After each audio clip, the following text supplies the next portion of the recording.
You're muted. It always takes Steve a long time to do that. Just crash into the intro. Exactly. Right, I'll say it again. I'm Dave. This is Banded Badgers. We are back on doing our Great British Brush Off Hangouts. This is it. We're just testing. As you can see, we are testing some new software. This will go up on YouTube as well, hopefully. Depends how good we paint, really. We are kind of beginner paint. I'm a beginner painter. Steve's kind of definitely upgraded to at least intermediate. Jeff is kind of coming out of retirement to do some painting. I don't know where he is on painting. But yeah, used to be good. Not so much not so sure anymore, but a bit rusty. So that's what we kind of worked this out. But hopefully you can hear all of us. We're just gonna crack on, do some painting. We're just chilling for the next hour and a half, maybe 2 hours. That's it. If while you're joining us you have any questions, always do shout it out. And if you're joining us, obviously you're joining us on Twitch. Remember to check out our YouTube channel. It's youtube.com/bandofbadgers. If you like what we do, like and subscribe. Show some love. That's it. That's the intro done. Steve, Jeff, do you want to talk about yourselves? Or you just want to paint? I just want to paint. Let's paint. We can paint. It's been too long. Steve's never shuts up, so it's we'll just we let him have a go. He'll be there all day. He's on mute. He's laughing, but he's on mute, so it doesn't matter. I'm on mute, and I just realised. Right. So right. I'm testing these new paints, Steve. By the way, the new paints. What ones are they then? I'm glad you asked that, Steve. These are the new. I'll get him out of the way. That's what I'm painting. These are the new D&D prismatic paints. Oh, nice. So I am giving these a go. You can't really see it there, but yeah, that's a black wash. So I'm not painting with that, obviously, but I've got some other colours that I'm going to be painting with. That's a nice blue. It is. It's a really nice shade of blue. Look, that's brown. There you go. I've got a couple of. I've got Displacer Beast. Displacer Beast. Oh, ultramarine. Yeah. These are the paints. I've got the classic leather brown. Of course. So I'm doing that. What else have I got? I've got some dark flesh tones. I've got some Stonewall Grey for stone. And I've got Dead White. Ooh. Now, if you didn't know, these are manufactured, or even by Vallejo. And they're all for WIZKIDS, or you can buy them from WIZKIDS. Steve will throw up a banner every now and then, every time I mention WIZKIDS. And that's it, really. That's it. I'm just cracking on. Just cracking the crack. And what are you painting? So, what are you painting, guys? Come on. Better sort my camera out. While you're sorting your camera out, I will jump straight on. I am painting. This is the enlarged Duergar. Nice. So I'm going to crack him open. He is a large mini, and I'm going to give that a go. In fact, I can show you something else. Here we go. Let's see if this works. Yeah, look at that. That is the D&D Enlarged Duergar. I even put the prices on there for you as well. It's $8.99, or if you live here in the UK, it is £7.40 if you buy direct from WIZKIDS. At that link. At that link, yeah. I've got one on the graphic as well, Steve. Doubly covered. I'm getting that. But it's a good mini. So the idea is that the Duergar have this power where they just go, they enlarge. So I just kind of hulk them out every now and then. And I like this one because I'm painting this one for my Frost Maiden game. It beats using a giant mini, doesn't it? It does. The giant mini is a little bit too big, but I need loads of them if we're doing it, because we're just about to, don't tell my players this, but we're just about to start chapter 3, which is where they go after all the Duergar in our home base. So we're gonna sorry about the noise. We're gonna see how well the players do. What about you, Steve? I'm painting Dave's favourite. Spiders. A spider or a Drider. Don't worry, Dave. I've got a plastic cup around here somewhere. So it's the WIZKIDS Drider, the WIZKIDS classic Drider, not the frameworks one. I haven't put that together yet. So I had this prime, so I thought I might as well paint it. That's cool. Right, well, I remember what I'm haven't doing. painted for a long time, so I think I'm going to go with something that we've already painted on this show, but it was like nearly 2 years ago. But I bought a lot of them because I wanted to do them in various stages of rust. So Rust. this was the one that I painted ages ago. Hold on, let's get it up. There we go. And it is an iron golem. And this is a pristine, off the shelf, Assembly brand line. new iron golem. Yeah. And I've got another one here, which I shall crack open and actually attempt to do in some sort of rusty colour, I think. So for all you people out there who love watching things be opened, ooh. Yeah. You have to do it slowly. Do it slowly. Do some more. Yeah. Do it slowly. So here we go. Now this is where I panic and realise I haven't got any glue, so I'm not going to be able to glue him on his base, but that's okay. That can be done at a later time. Just a quick shout out there to Dragonborn Industries. How you doing? Thanks for joining the chat. Whoop.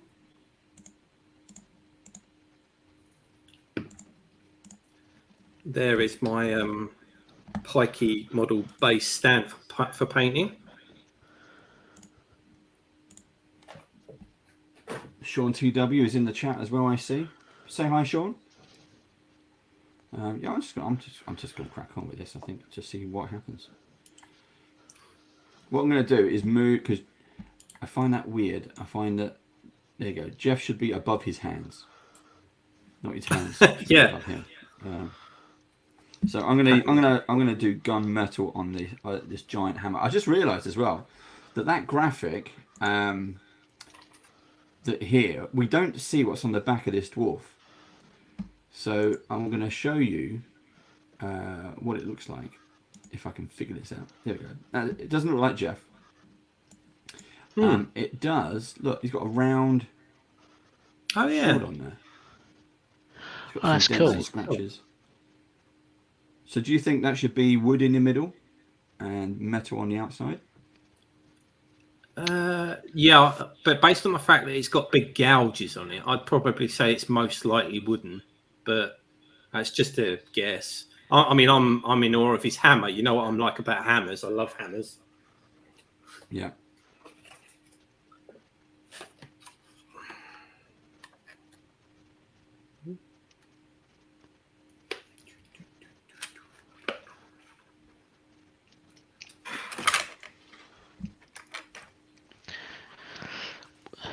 You know, in Frostmaiden, Yes. the Duergar's Citadel thing, which is where you're going next. I keep going to call it the Sunless Citadel, but that's a completely different adventure. What is it called? What, the Sunless Citadel? No, the Duergar's city. Yeah. Let me find out. I've got the book right here, Steph. I keep calling it something like Kashachuk. Oh, it's the place is Zardok's Fortress. Yeah. And the chapter is called Sunblight. Sunblight, that's it. Yeah. Yeah. Yeah, but don't tell my players. Right, so I'm going to try this. I've also got my spinner thing, and these are quite small. I'm hoping it just works as normal. If not, I will be decorating this room in gunmetal.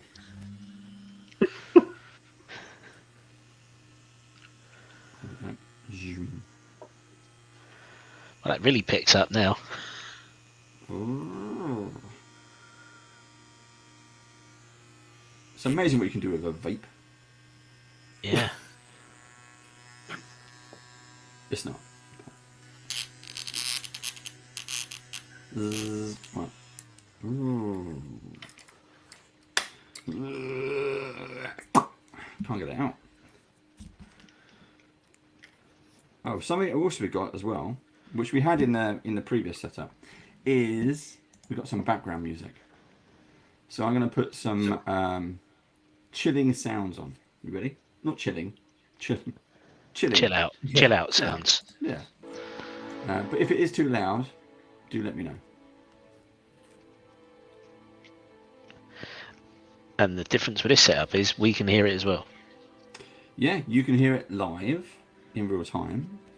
The broadcast is obviously 10 seconds behind, but we are not.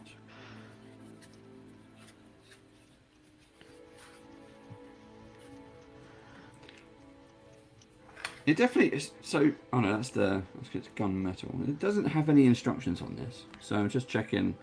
It doesn't say, anything. Paint on black primer or paint on white primer. This is gunmetal, and I shall try. So it's metallic. Yeah, but it is quite wet. So you don't maybe think it is you've got to add any water to it then? Yes.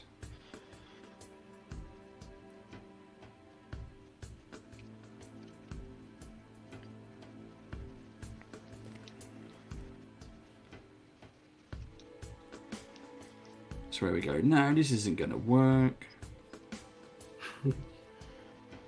It's going on. It's going on just like dirty water. So I'm not sure that's correct. No, it hasn't mixed enough. Because that's all the medium if it's that thin. Yeah. Right. Let's try again. Let's give it the old-fashioned Heave-ho. shake. Yeah. Maybe that was too efficient, that spinner thing. It was too. It separated it. It did it so fast. It separated. I'm just gonna wave at everyone. Hi. You don't normally get to see me full screen. You only get to see the mini me, and now I'm just out there. And then if I do this, And you get the. Are you just gonna put me on full screen? I'm just going to put you waving your hand about full screen. Just because I'm on it. I'm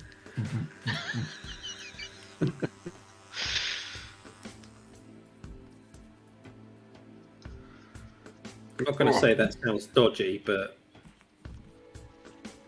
What the? yeah. Let's try again. Oh, that's Next better. you'll be That's telling better, me- Steve. You were right. Next, you'll be telling me to sit on the washing machine with it in my hand, eh? Yep. Right, that's come out much thicker now. Good.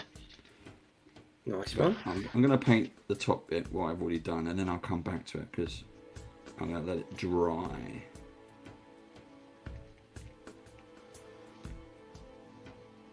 Oh, it is a lovely colour though.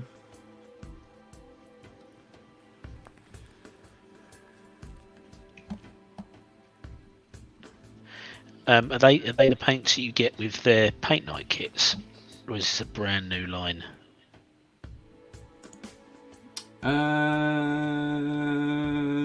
I don't know. The paint night kits are also Vallejo paints, so potentially there is some similarities there, or a close range. I think they are new.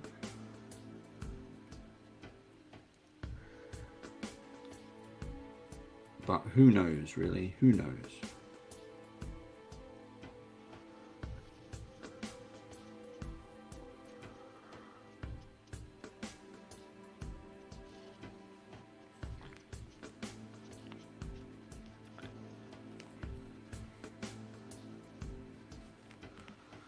Just want to say this music is sufficiently chilled, Dave. Well done.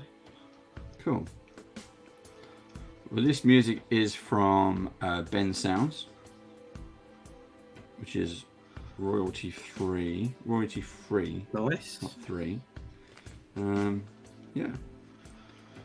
Very chilling.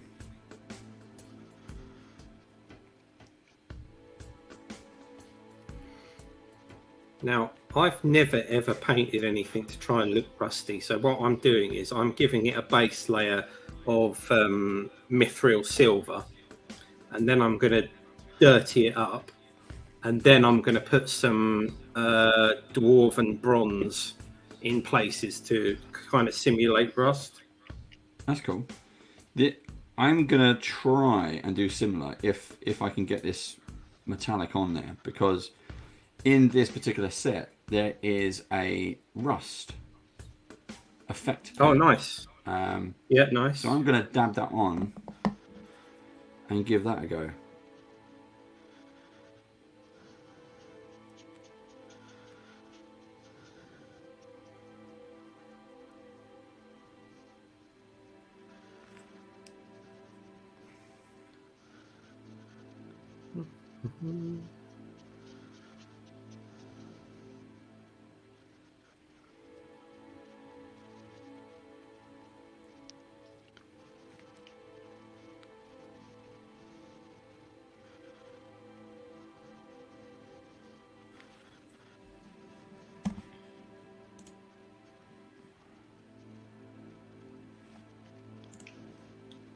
Got a thing from Sean. Thank you, Sean. Sean says the new setup looks great. Thank you very much. We're hoping this actually works out. We are trying something a little bit new, just to see if it kind of works and if we can do painting like this in the future. That's what we're trying to do. Whether that actually works, I don't know, but it's very chilled. It means a lot less stress for me. Better production value, but it should be great for our interviews and stuff like that. So I wanted to see if it looked good. I think it does. It does look good. And as we've discovered tonight, we can still use OBS Virtual Camera if you want to. Yes. Which I didn't know about. You gotta try that next time. Yeah. So I think it handles virtual backgrounds better, doesn't it? In OBS? Yeah, does it? Or am I thinking of that other one? You're thinking of XSplit. XSplit, that's it, damn it. I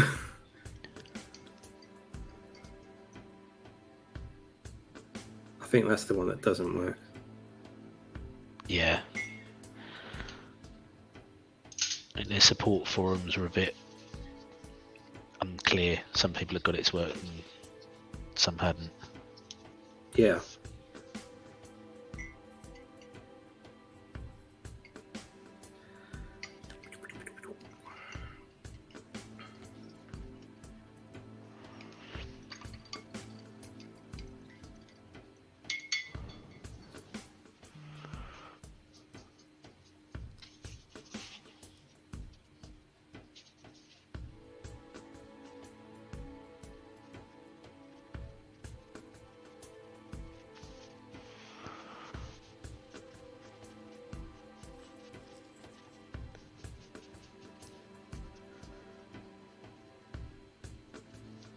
Just realised I should have hit this with a heat gun beforehand to straighten out the sword. It's a bit annoying, but never mind.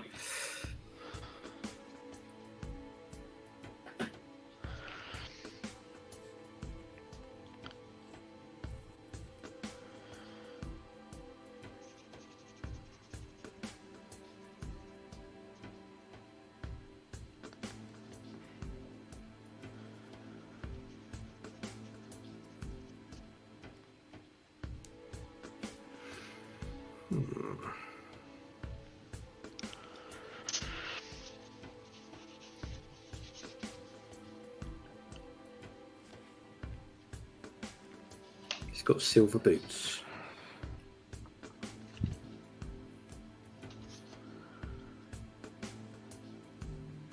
That has come out really nice. I'm quite chuffed about that's yeah. a single colour on there. Let's see if that will come across. There we go. Yep, it's a nice. single coat of gunmetal. That's gone on nice. So we'll continue to try that, I think. we have a good evening from Vancouver by night, and a good evening back. Hello, Vancouver by night. Hey. Okay, so that is that's one colour.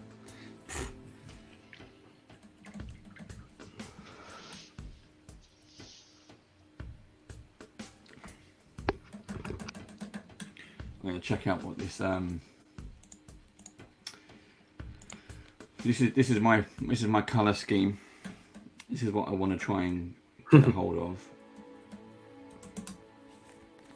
because I'm still sticking with what the instructions say. I'm not going to go off script, but I think I'm going to try the darker coats and then add on the light. Get that armour. So I'm going to go ultramarine with the armour though. And then Instead of the sort of a jade or turquoise, isn't it? Yeah. Well, I've got the Displacer Beast colour, so I was originally going to try that for that armour colour, but I do like the ultramarine. The ultramarine is really nice colour. And hi, Hagley. Hey, Hagley. It is the nicest of blues.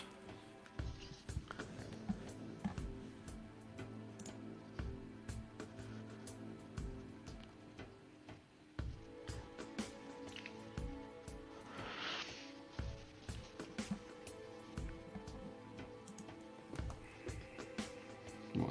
So let's. Oh, I keep coming back to that. Shoom. There we go. Right, let's give this a shake this time, because that last colour did come out a bit. Just drop your brush. Did come out a bit weak. I was going to say shake my stuff. That's not what I meant. Shake my stuff. Not that kind of show. Yeah. Well, not that's the. If you sign up for the Patreon or was it adults only? Yeah. OnlyFans, mate. Not that I know, is it? obviously. Yeah.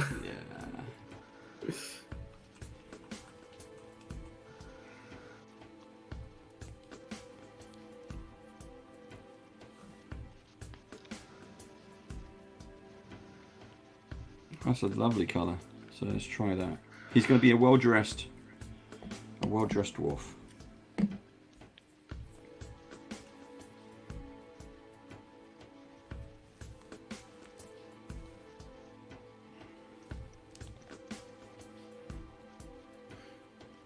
And then the idea being that what I'm thinking of, if I can get this done with this ultramarine colour and then put like a black wash over the top of it. Yeah. That's my thinking anyway. Man with a plan. When's your game? Window what? When is your game that you're going to be using it?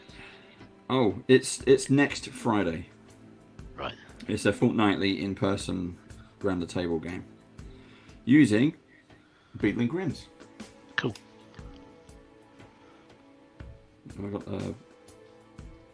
I bought the Beetling Grims Platinum set, so we're going to be we're using that. This is Chapter 3, so we kick off Chapter 3 with that.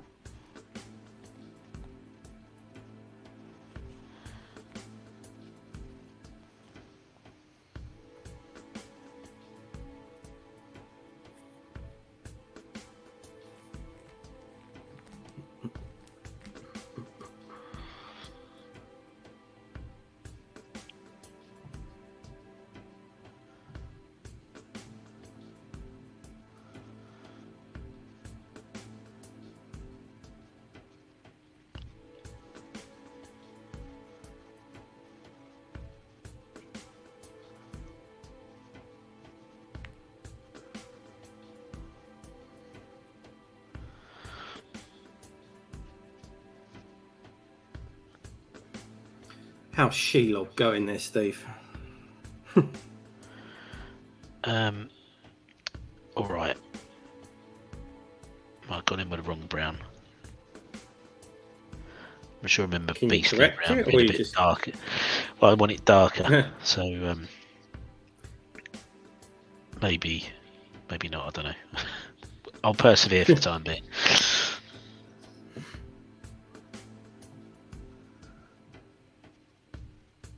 It's not a mistake, it's an opportunity.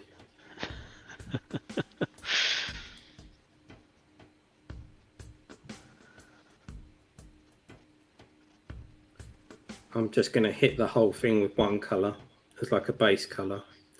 Then I think I'm going to black wash it to make it look dirty. Then I think I'm going to hit it with a bronze colour in certain places to make it look rusty. And then I think I'll hit it with another dark wash just to make it look even dirtier. Yeah.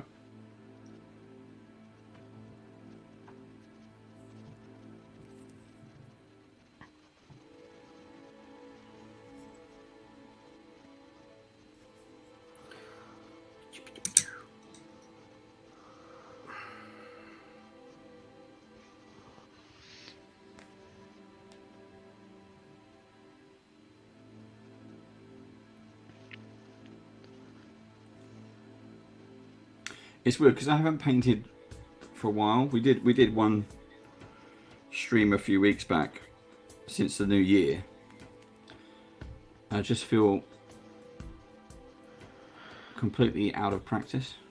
Yeah. I know exactly what I mean. So you normally come into it with a plan, you know what you're going to do, you get your paints ready and stuff like that, and getting set up this evening, it's like, well, what do I need? Yeah. Tissue, paint. Well, where's my paint? Where's some brushes? That's a square one. Yeah. I got my because I dug out all my paints and stuff, and I saw the I got my wet palette out. I thought, oh yeah, I might need that for these paints, and it was all mouldy on the inside. No. It was growing. Surprising, it wasn't walking Nice.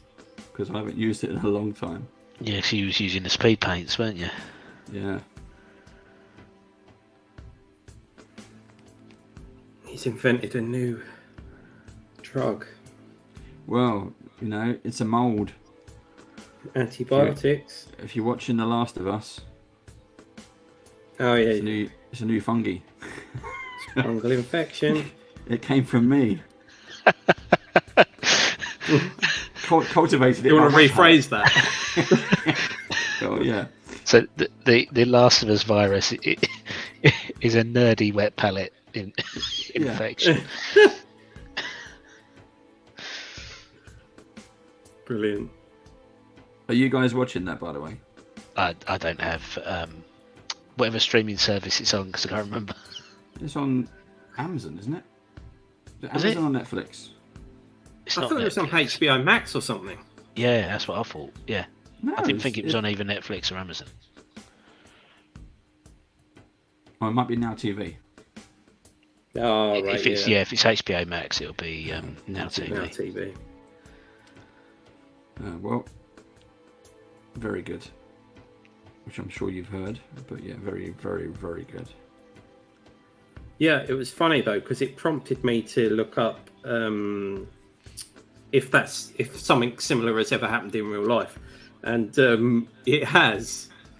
In a small town in Italy, there was a bakery that serviced the entire area, and they started skimping on health and safety, and they started scraping the flour off the floor and putting it in the bread, No. and it grew mold. And basically, people that ate it had various side effects.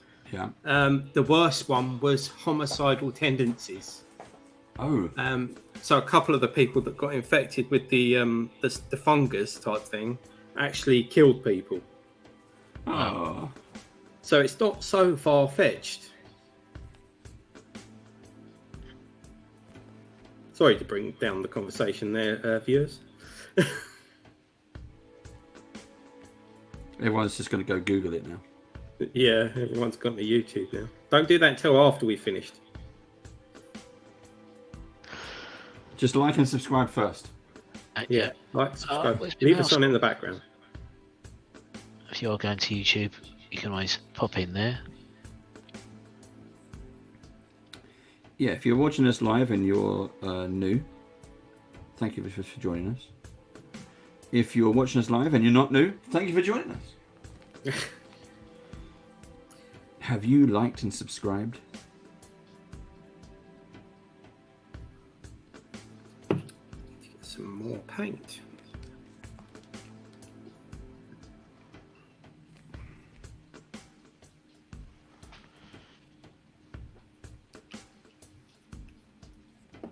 I've heard it's good though, so you recommend, yeah, Dave? Oh yeah. Did you ever play the games? No, but I mean, I followed them. I think I watched some people playing them on YouTube. Yeah. They're really good story games. It's not a shooter as such. You do have guns, but it's not about shooting. You got this story, this adventure, and it is very. The opening sequence is very hard hitting, but and there's loads of stuff on Instagram about this. They're doing side by side comparisons of the game and the TV. Yeah. And it's wow, it's pretty much spot on. So I remember seeing a lot of adaptation. I remember seeing a lot of newsreels about might have been episode 2 or something like that, where they meet the preacher with a shotgun, which I remember being a big part of the game when you get to that area. Preacher? Yeah. Not thinking of Half-Life 2, are you, Steve? No. Yeah. Where am I? No, definitely Last of Us. I'm The sure bit where you get to Ravensholm or whatever it's called. Yeah. Yes, I know what you're talking about there. But there's a section in Last of Us where you're going through an abandoned town, aren't you? And it's all fenced off. And the guy's going across the rooftops. Hold on, that's so they Is that Half-Life 2? Yeah. Okay, maybe I'm mixing the two up. I don't know. I'm sure someone in chat's probably going, "No, Steve, no." Yeah, and if you're watching this on YouTube, thank you very much. Answers on a postcard to call Steve a twat. Unless he's absolutely right. I mean, there might have been. I don't know. If he's right, fine. I just distinctly remember that bit from Half-Life 2 because it's even at my infant stage when Half-Life 2 came out, it scared the bejesus out of me.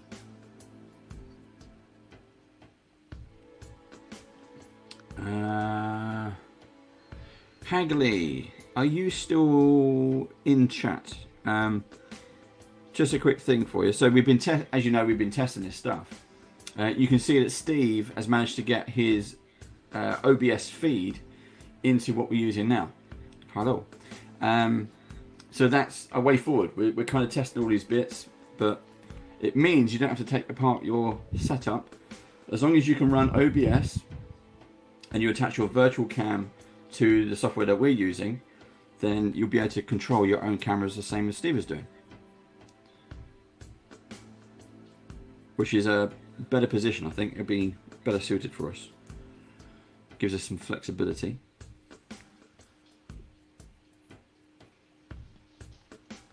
We'll probably do another test at some point.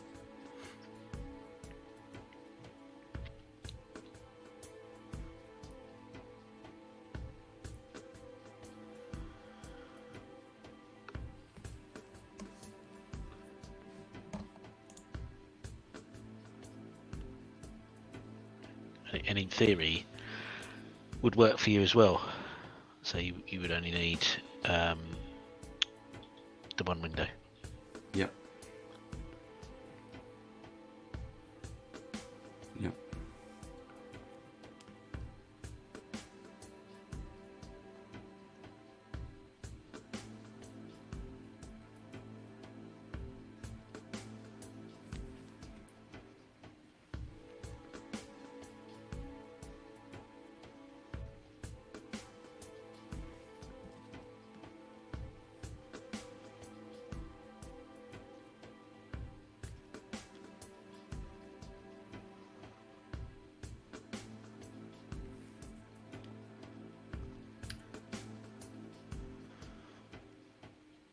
So, has anybody else been off this week for half term? No. Not officially. Well, I had some days to burn up from last year, but unfortunately, I only had enough to cover up till today, so I've got to go back to work tomorrow. I'm off tomorrow. Oh, all right, Steve. Cheers. But I've been at work the rest of the week. Oh, okay. Going prom dress shopping. Oh yeah. Steve needs a new dress. I need a new dress, yeah. Spring is coming. Spring is in, yeah. How much do you want to bet that you do exactly the same thing that we did with our daughter? You look in like 50 different shops, and then she ends up ordering one online. It's even worse than the goes back to the first shop that you tried something on in, at the end of the day. I'm not holding out much hope of coming home with anything.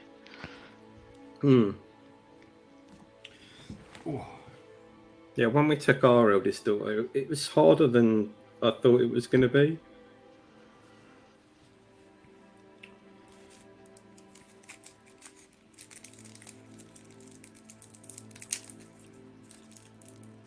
The Great British Brush Off. Is that Join sweeties? It is, yeah. I've got a sweet. Look. I knew When it. do I not have chocolate? Oh.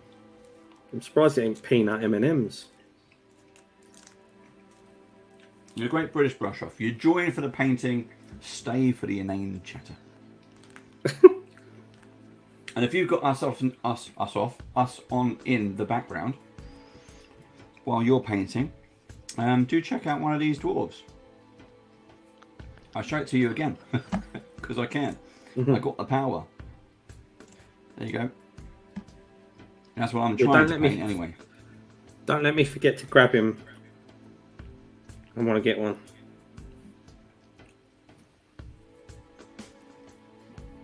I'm only putting it up because I'm not matching the colours completely, but I'm using the new paints. In the new paints, by the way, what can I show you? These are the new paints. Look, there you go. That's what I'm using. I'm actually using a mixture of two. So these are the D&D Prismatic paints. This is the basic starter case. You get 30 Vallejo paints inside. I'm not waving to you, I'm just shaking the bottle. And in the States, they're priced at $99.99 for the entire box. You do get the case and everything with it. You get paintbrush in there as well. But here in the UK, it's £82.28 if you buy directly from WIZKIDS at shop.wizkids.com. And there's your link. And there's a link. And then the next thing we got is... All stocks last. Exactly, yeah. These are the paints you get in the starter set. They are Vallejo paints, as I mentioned. They're all numbered. They're labelled and they're named after D&D monsters. You also get some mediums in there. You get some paint effects in there. You get metallics. You get paint as well, obviously. And then there is the intermediate case. If you think you can paint better than me, which is probably most people, you can pick up the Prismatic Paint intermediate case, not intermediate set. Same price though, $99.99, £82.28. Available at, directly from WIZKIDS. I'm assuming that retailers will get this eventually. It's a fairly new product. So in the UK, I'm not sure if any of the local hobby gaming stores have got this yet, but it's definitely worth checking out. At least give it a go. And if you, well, that's the paints as well. So you get different paints in different sets. So just because you bought the intermediate case and you think I'm not a beginner, I'm better than a beginner. The beginner case has different colours, similar colours but different colours. Same as if you're a beginner. The intermediate case isn't going to have like better, more skillful colours. It just has different colours. It has more of the colours that you would use for detailing, whereas the beginner set has got more of the colours that you would use for base coating. Yes, and actually you can combine the two. So if you here's my next graphic because I come prepared. This is the complete 60 paint range at the moment. Now for me, I was still. I mean, yeah, I've done 60 odd hours of painting now, but I'm not very good. So when I see things like this, and I see things like, oh look, scarlet red, magic blue, elvic flesh, dried blood, illithid skin, kobold scales, I use those on those monsters. I just do. Displace a beast. I'm going to use that. And then there's black pudding. I'm going to use that on a black pudding. Goblin green. I don't use it on an orc. I use it on a goblin. Is that because I said pudding? Yeah, it just makes sense, doesn't it? Like to, especially when you're first starting out, it's not a bad idea to actually go with the colours that are called the same as the thing you're painting. Yeah, I think in some fashion it would help. I mean, that's the Games Workshop do that, don't they? So if you go to Games Workshop site, yeah, you can go and look at one of their marines, and I'm not going to profess to knowing what they're called, other than Ultramarines, because it's colour. They put the colours on, don't they? So they actually give you the colour guide, so you can paint it exactly as it is. Yes, yeah. I mean, I haven't done those ones for years, but I mean, even back when I used to do them in the 1800s, it was it would actually say, like you say, ultramarine blue, blood angel red. What was the other ones? I think it was grey wolves. Grey wolf. You need Joe to have a conversation with about Warhammer. Yeah, I hope he's not watching, because he'll be shouting at me, going, "What the hell are you talking about, Joe?" Joe is supposed to be doing a Call of Cthulhu session 0 tonight. Oh, right. Oh, cool.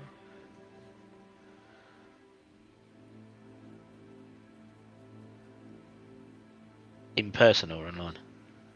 I don't know. He didn't say.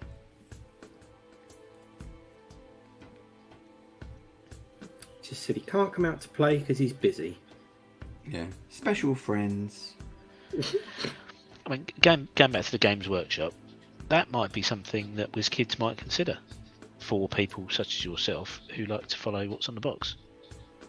I love the whole, not necessarily paint by numbers, but when you get a paint kit, you get these tiny pots of paint, but it tells you use this color here, use this color there. Yeah, and I like that, and especially as a beginner, or if you're learning, you get a lot more satisfaction of what you paint actually looks like the picture.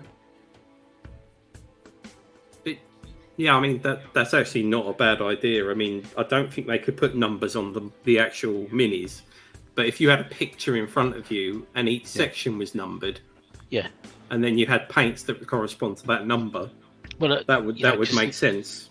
The picture that Dave has, that I'll stick up on the screen and try and not break what we're doing. No, not that one. Or that one. No, you gotta add it to the stream, Steve. Okay, yes, of course I have. There we go. So that picture is normally on the box, isn't it? On the back sleeve. It's on. So there's you can see it on that. There you go. You can see it. I'll remove that and then put you up as a big one. Well, now I've got to hold it. It's a big one. Yeah, that's all right. There you go. So so they could put the little chart down the side on the back of the box. Oh, now you're doing. Now you're thinking. Mm.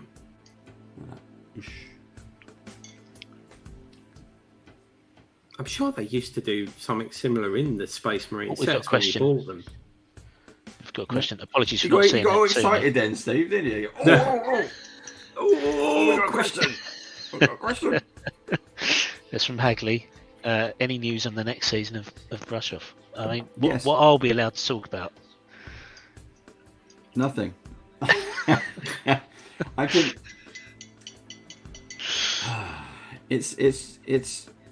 it's tricky. So a load of stuff from Epic, SFG, Epic Encounters arrived today.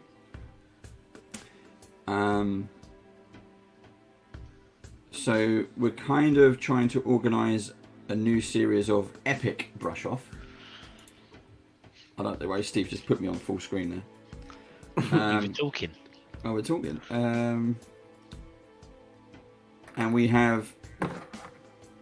still have something with WIZKIDS coming that we're working on. Something special.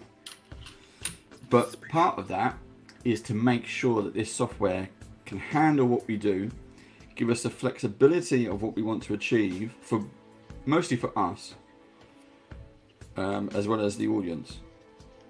So there's a little bit of personal investment of time and spondulics to get this done.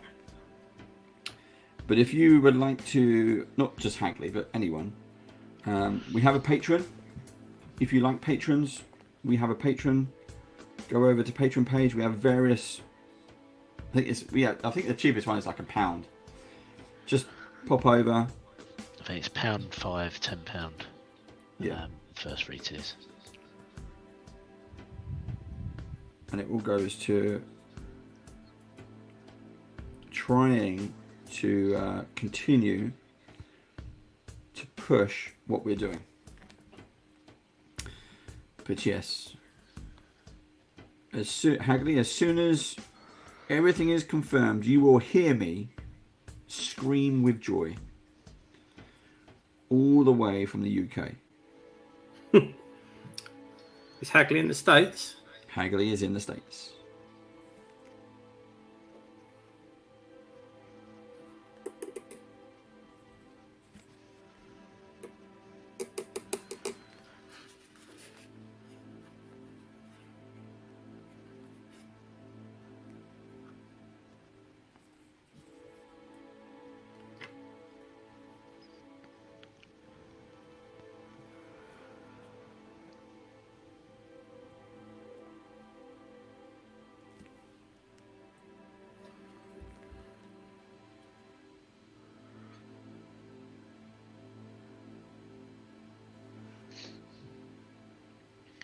We'll have to talk about games.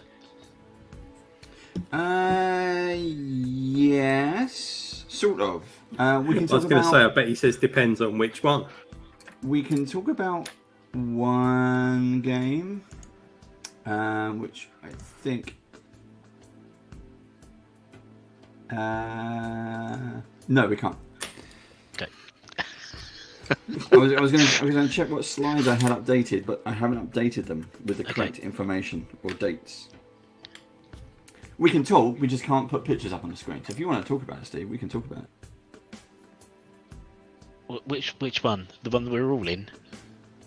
So we have some games coming. Now we have a confirmed date, which I don't have it in front of me, but a confirmed date of early March for our Dragonlance campaign, which is coming. It's the 3rd of March. There you go. Yes. And we have. I thought it was the 5th. You said the 3rd, and I do believe that is a Friday. Okay. Yeah. Yes, it is. Yeah, 5th 3rd. is a Sunday. I might have to change that now. So, the Dragonlance campaign will be starting then. It will be Fridays on a fortnightly basis. And then we have a new Alien game coming, Alien RPG. So we have one of the writers from Alien RPG will be, we have an Alien game which Steve runs. He's the GM, and we have a team. It's a recorded game, and we'll be going on to YouTube soon. And one of the writers of Alien RPG will be taking that team on a brand new one shot, and that will be live streamed, and that will be April, I believe, or end of March going into April.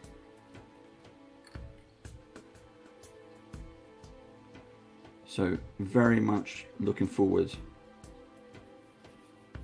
to those. And I'll get to play. And Steve gets to play. Yay! I was about to say. I've had a lot of fun GMing you lot. was about to say, and I get to play with Steve, but then I decided against it.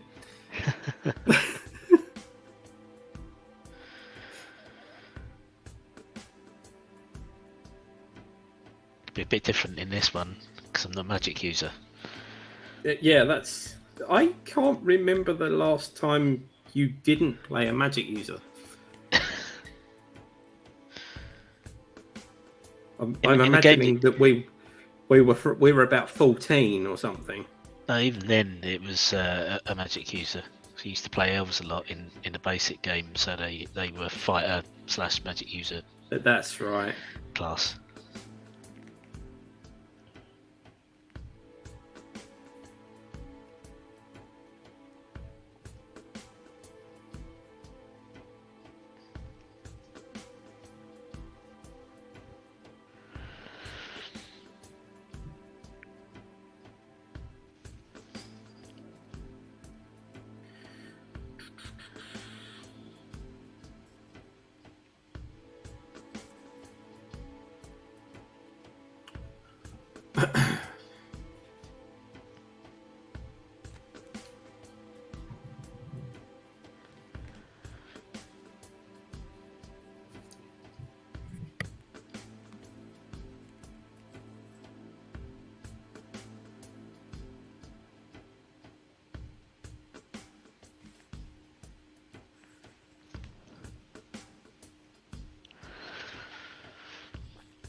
Right, I finished the base colour. Trying to be as least blobby as I can on it.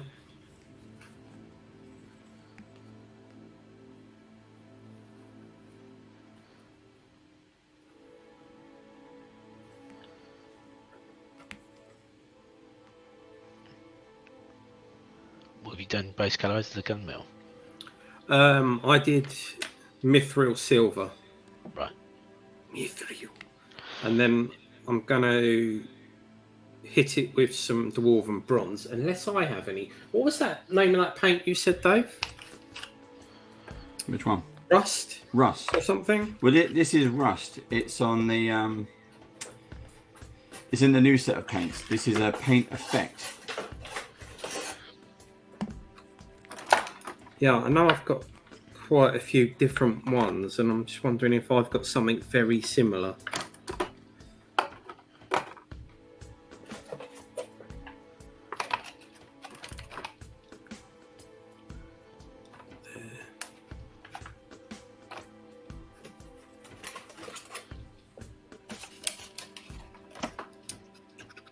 I've got Rust Monster. I don't think that's going to work though. That paint is in this set as well, Rust Monster. It looks like an orange. Yes.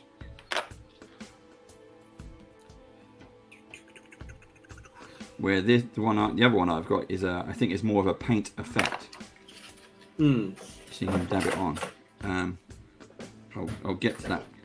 Yeah, I think my hammer needs another coat, but I will.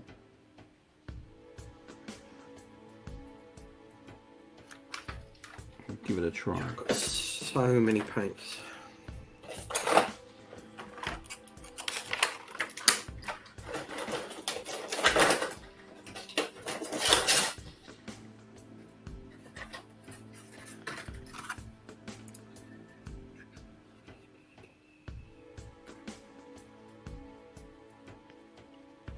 I've also got inks, which I've never used, but there we go.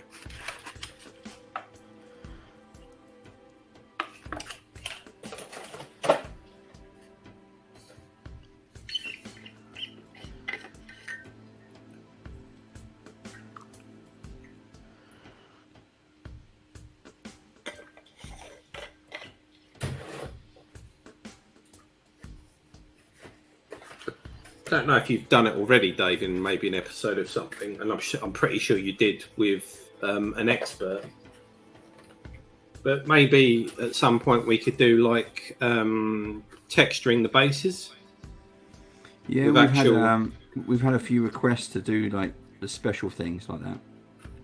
Yeah, I've got this sent from Army Painter that has a selection of all sorts of different things you could put on the base, from like rocks to grass to bushes to weird, all sorts of stuff. And I've got these little tufty grasses as well. I don't know if you can see those. I've got the tufty grasses, yeah. Yeah. Those are quite fun to use. Right, is that going to be dry? Steve's got this beholder that he got from WIZKIDS Frameworks. And he's been... What is it? It's not exactly a diorama, or is it? No, it's not a diorama. I'm just putting some like rocks and snow and stuff like that inside a clutch. So you put the glass dome over the top of it, and then it's just inside. I was thinking of turning it into a diorama where there's some other minis in there or something like that, but the floor space is just about big enough for the beholder, so I don't think I'd fit anything else in there.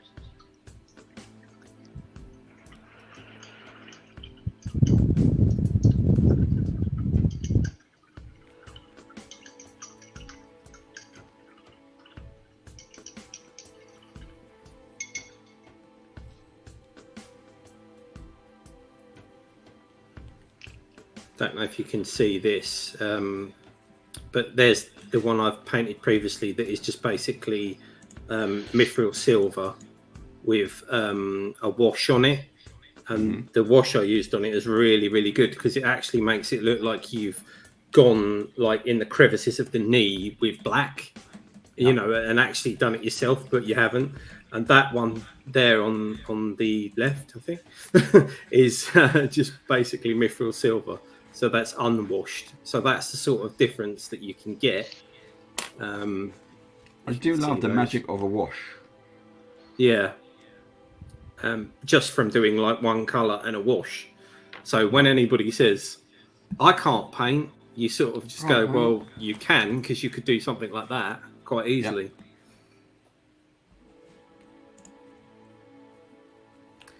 Yep. This one is going to be different. Hagley says, Jeff looks good. Oh, thank you, Hagley. I'm sure you're a handsome chap too.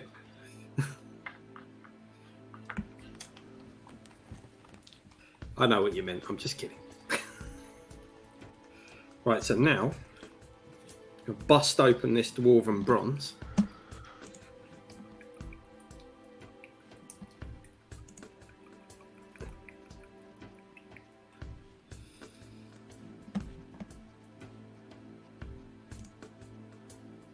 Which is actually very light.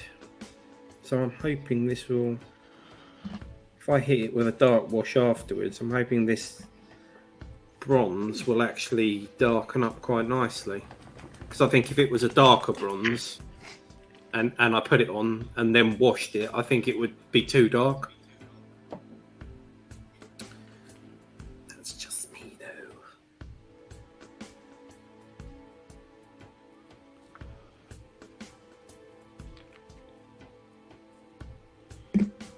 Actually, should I try?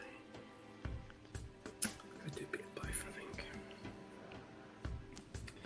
How are we doing with this music? We liking it? Should we mix it up? Yeah. Let's mix it up a bit.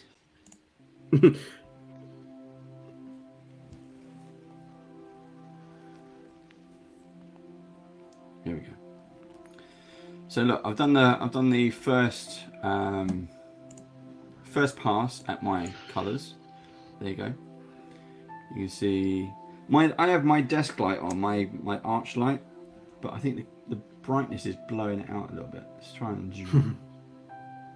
That looks good. So this is just a rough pass because I'm going to go over and tidy it all up. But the two colours I think complement each other quite nice. I'll put a dark wash over that, and then all this edging, that's all brown. I'm going to do leather on that.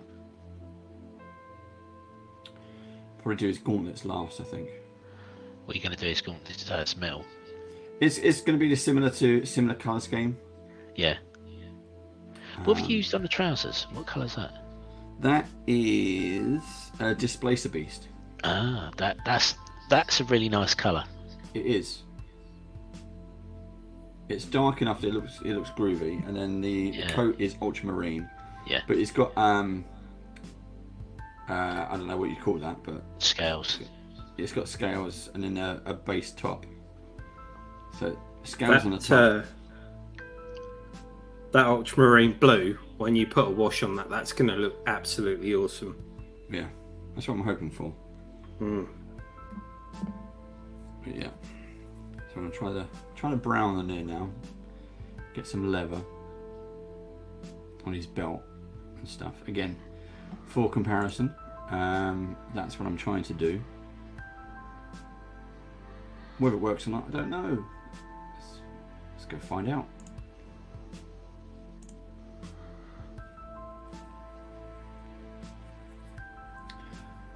We've got the mellow tunes, mellow music from Ben Sound. Yeah, this is really chilled. I might play this sort of stuff when I'm working.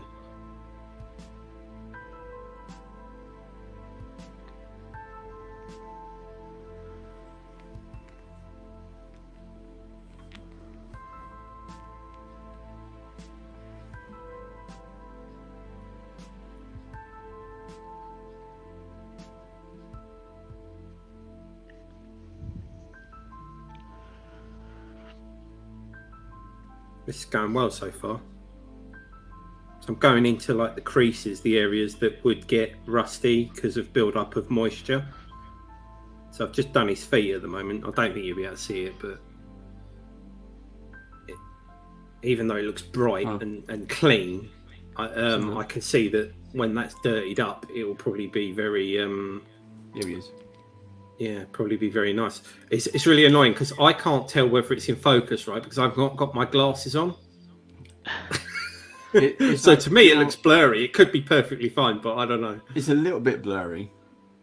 Yeah, I need to get a decent second camera. Yeah, it's finding that sweet spot. I don't think that's too bad, is it? There. Oh, now it went out of focus. But anyway. But yeah, once I think it's darkened up, I reckon it's going to look awesome.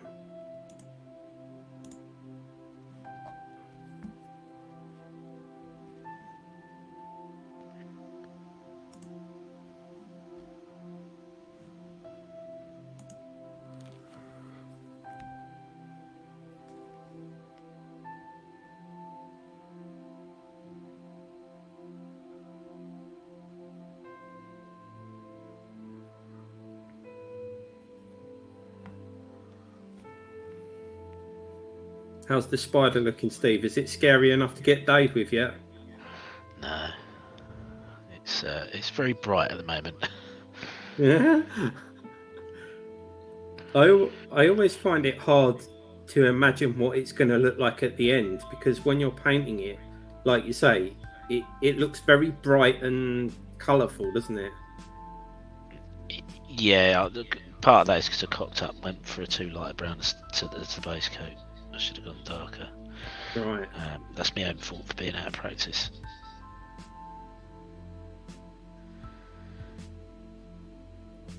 So now everything is probably too high a shade than I would imagine it at the beginning. Yeah, I get you.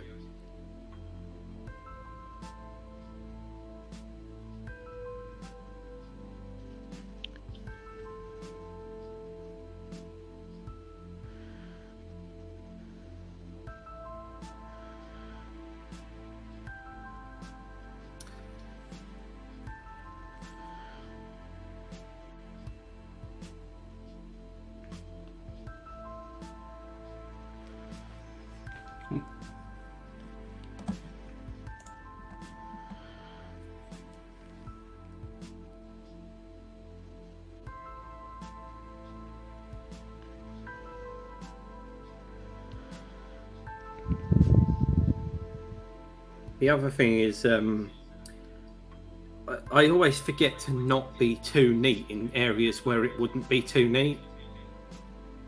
If that makes sense. So like where I'm doing the rust, for example, real rust wouldn't be in perfectly straight lines or whatnot, you know. It would be a bit like blemished out or something. Yeah.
Someone making a cup of tea then?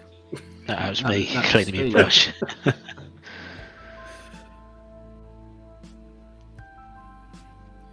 The only way this could be any more relaxed is if I had a cup of tea or a beer. I've got vodka and Coke. So, cheers. Cheers.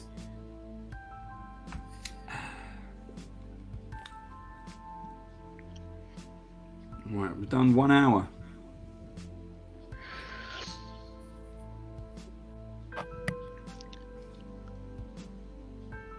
I do feel well out of practice. Hagley, if you're still there, I can't see any comments and things. Let me bring that up just in case anything's. Hagley, are you painting or are you working right now?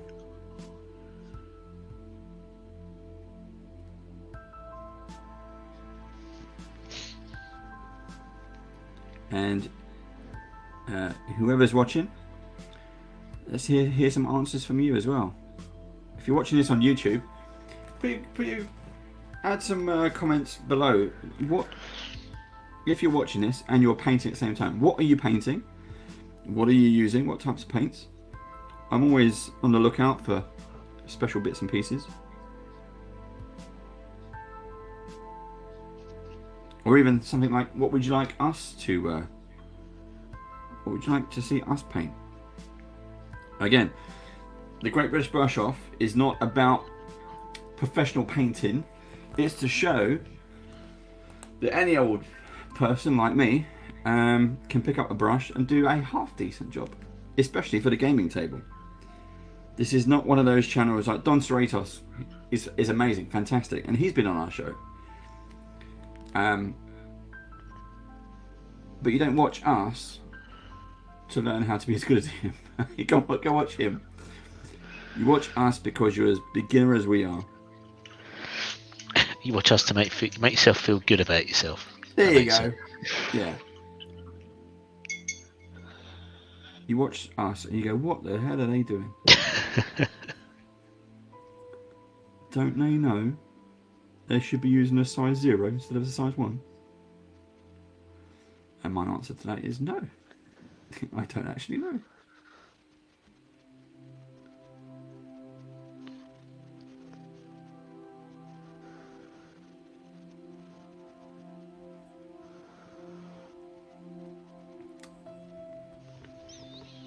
Now, if you could, you can't really see this on the camera, but I'll see if I can put that bigger for you. There you go. You can see on mine, it looks so higgledy piggledy. That's because it is.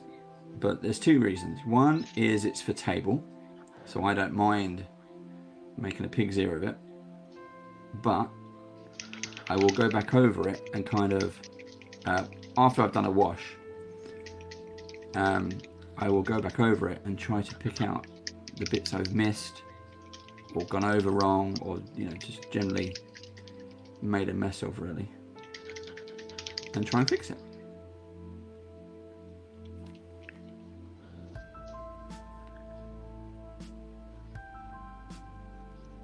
So this is his belt, but there's a buckle there somewhere. It's just I'm not fussed about it that much, so I'll go back over it with a metallic. But to make sure that brown is in the right places, I'm just gonna go all over it. It's not about missing the buckle.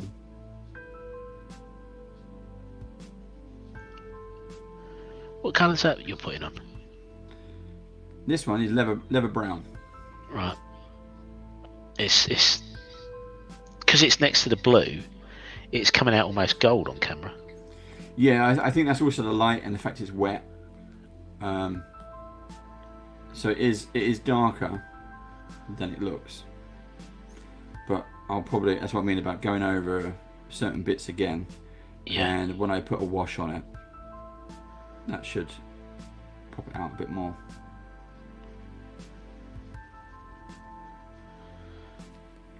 How's yours going, Steve? Let's bring you up on the big screen. That's a creepy ass spider, isn't it? It's a mustard yellow spider at the moment. Let's put Droid Cam into active mode and autofocus it. Try and get it closer. There you go. I'm trying to pick the scales out to give it some contrast. I'm going to hit it with quite a lot of wash to darken it up a lot. And I'm just starting on the body, which I'm doing in Gordian Knot. Ooh. Which is one of the Turbo Dogs. Because I felt like a bit of green. Cool. So yeah, not quite there yet. Hagley says he's just glued the rock troll to its base and put a mini in a sonic cleaner to get the prime off of it. Cool. And also doing a bit of tidy up, which, yes, use your time wisely. And if you keep things kind of tidy, even better.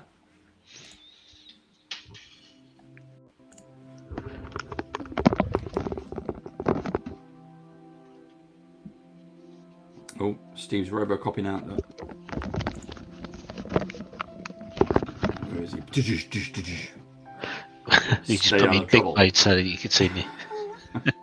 See me Robocop. It's because I need more light. That's what I'm putting him on.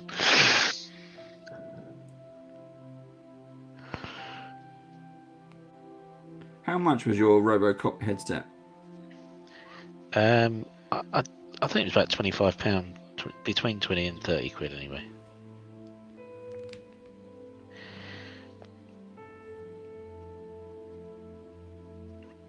It's one of those things that you buy and then you're forever getting bloody emails from the shop you bought it from saying, would you like another visual aid device? No, I've got one. I've only got one head. Yeah. Well, there's new lightweight ones now that are more like glasses. I think I've seen those, yeah.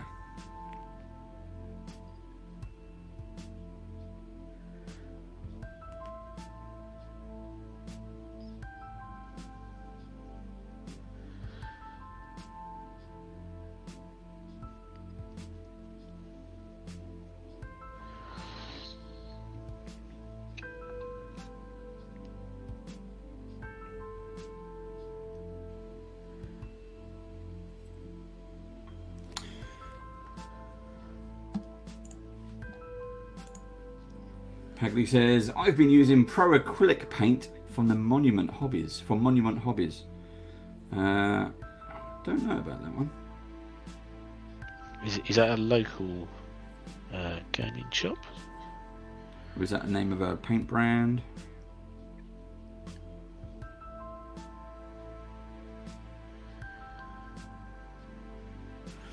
Dave, are you liking the prismatic paints? Yes. I mean, it's they are Vallejo paints. I've used Vallejo paints before. I've purchased Vallejo paints.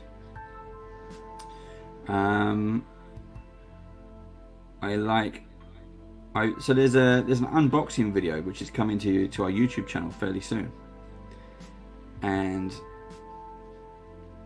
I've given my review and my say so on that. But yeah, I kind of really enjoy. I like the case. There are certain things like price is a big thing, and how many you get for that price. So you get 30 paints in the set. But I like the set for its travelness. But really, I mean, the paints I'm using here, I've got some from the first set and some from the second set. So I don't know. I've still got to buy both sets just to get those 60 colours, really. And in the States, that would be an outlay of $200. So $200 for 60 paints. You tell me. Is it worth it? They are Vallejo. They are very nice. They're going on really, really well. I did just as a comparison, I did fall in love with the speed paints for ease of use, and it does all that kind of shading and highlighting for you. This, I'm going right back to like some of the first minis I painted, where I'm just moving some color around. I need to do a wash, I need to do some touch-ups. Especially because it's a large mini as well. So the detail is there in the mini. I'm just hoping that I can I do a good enough job to bring all that together. And that it looks nice and complements itself.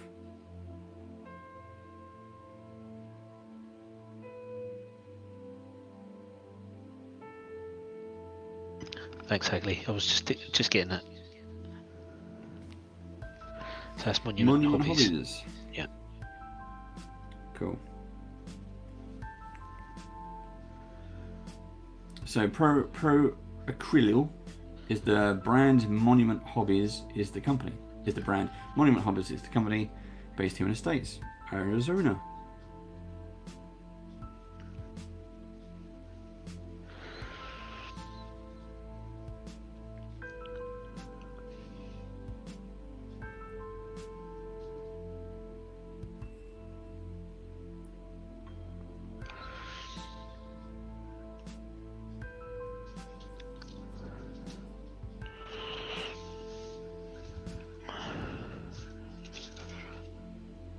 What I'm tempted to do is, I've kind of got the body nearly done, and I'm kind of tempted to put the wash on and see what it might look like, and then do the detailing, the highlighting afterwards. Yeah, that's what I'm about to do with mine.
Sean TW is asking, are those fast drying washes? Over to you, Steve. You're using your washes first. No, they're not fast drying. So we'll be putting these on and sitting twiddling my thumbs for quite a while. Get the hair drying. Yeah, no, I've left it out in the house, so no. Can you get like hobby hair dryers for mini painting? Do you know what? I was just thinking that, and I have no idea, but there would be a bit of a niche market, but I bet they'd sell. I think they'd sell. I mean, the stuff Green Shield. Is it Green Shield? Green Stuff World. Green Stuff World, yeah. Where I got my spinner from. Yeah. And this hoop lamp, by the way. This is their Arch LED lamp, which I love using. Yeah, and I've still got myself one of those. They it's great. It's great. But that's the kind of company who are not exactly afraid to seem to innovate and make those things specifically for you make it small enough, portable enough.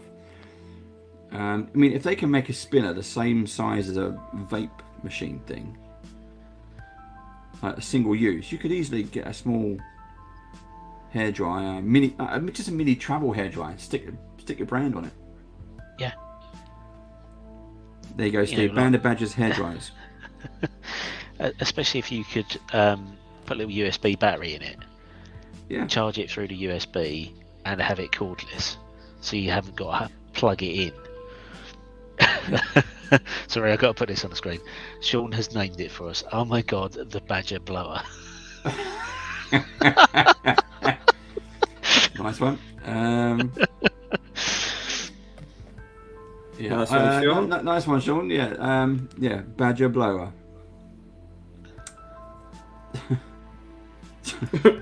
for all your blowing needs, eh? It's going to cost you. Maybe you got to pay for it every single time you use it or something. Give it a tip afterwards. How much a go? So yeah, little rechargeable battery powered hairdryer. Yep. Would be perfect. So you didn't have to plug it in.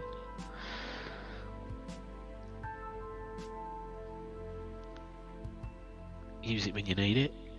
Put it in a little charging cradle when you didn't. Done. I mean, it's like your air spray thingy. Yeah. That's rechargeable, isn't it? It is, yeah. Big airbrush. Yeah, airbrush, yeah. Air spray blower thing, yeah.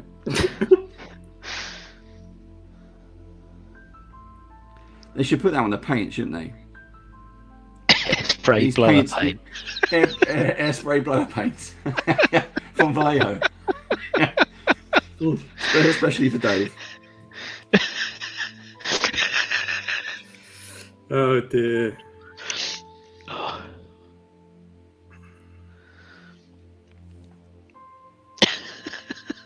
Oh, Steve's off. If Dave came out with a range of paints, we could have the Badger paint range, couldn't we? Yeah. There you go. It'd be like, it's just bloody yellow.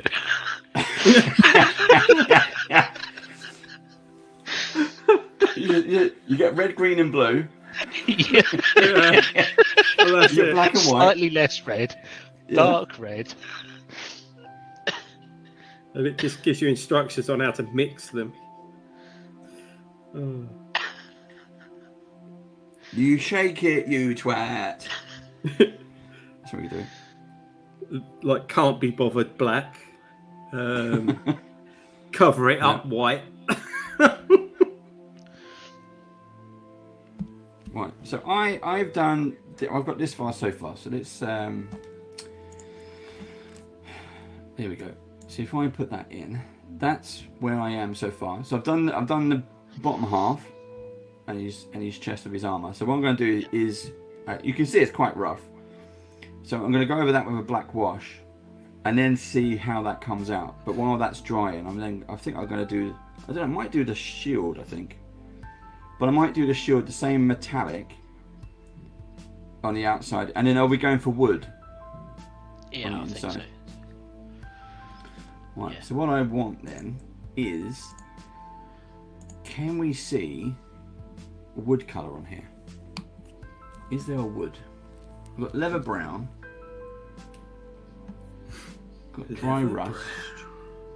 What would be good as a... Have you got a beastly brown?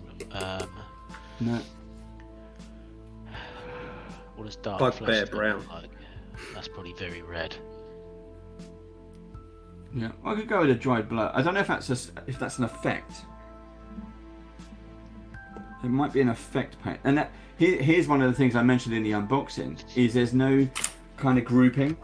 So we have paints, we have metallics, we have mediums, washes, and they're all kind of mixed in. But what I would like to see is maybe just a little outline, like a key line, just to say you get 3 metallics in this set and you get 1 varnish. The top 3 lines is the basic set, and the bottom 3 lines are the intermediate set. Right. And that's what I would like to see is a bit more of a mix. And actually, I think they've named everything, but there's no wood. No, there ain't. And you get a lot of wood in fantasy games. You do, don't you? I say that carefully. Yeah. Right, so I'm going to try the wash now. This is the black wash from the. I'll do the TGBBO set again. There we go. Do flip. Prismatic paint, black wash. Should I use black or sepia? I would use black on the ultramarine. Yeah, I'm just going to do one color all over it. So No, I would use the black then. Yeah.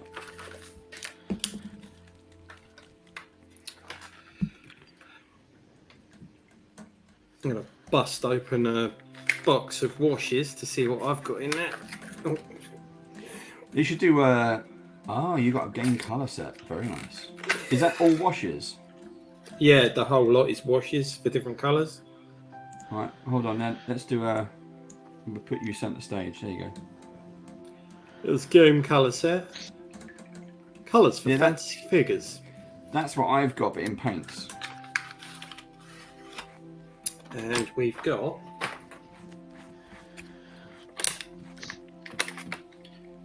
a Lavado Azul blue wash. Okay. And a red wash, which kind of looks very pink. Green wash. Flesh wash. Umber wash. Pale grey wash. Black wash. And a sepia shade. As well as those ones, I also picked these up, but I haven't got the guts to use them today. This is actually an ink set, which I think does very much the similar thing to washes, but maybe someone in the audience can tell us. Inks are very good on transparent plastic. Yeah. So ink sits on the surface, I believe, and the wash goes into crevices. Yeah. Now I'm thinking, because I want it to look rusty, I'm thinking maybe not a black wash. Maybe something like a sepia. If you want, or a flesh.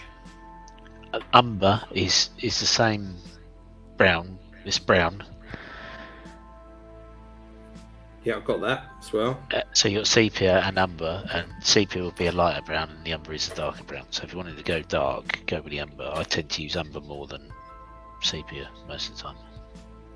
Yeah, I think in dark will probably be quite good because the dwarven bronze is quite bright.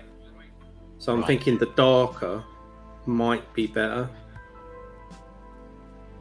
Possibly. Answers on a postcard, people.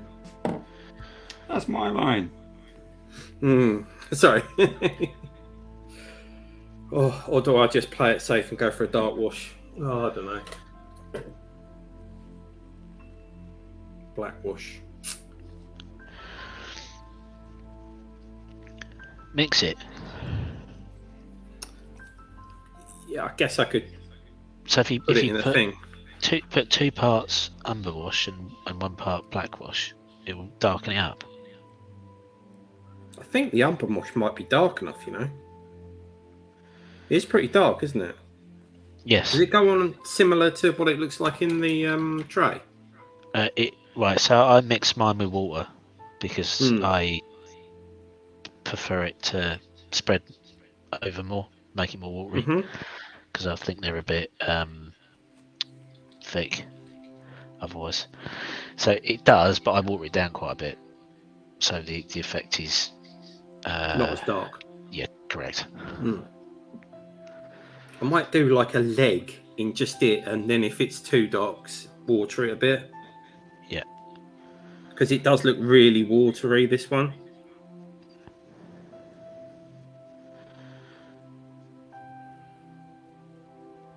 It does, and that's what fools you, because you think it's going to spread more.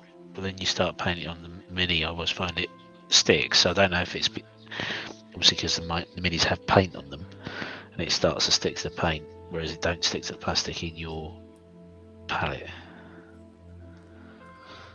Yeah, I get you. Not sure that's dark enough. If you don't think it's dark enough, then just add a little bit of black wash to it. Yeah, it's definitely not dark enough. Because it's actually run off of all of the flat bits where a black wash would sort of grip a little bit to give it a slightly dirtier look. But this one's run into all of the crevices, which I know, that's what washes are supposed to do.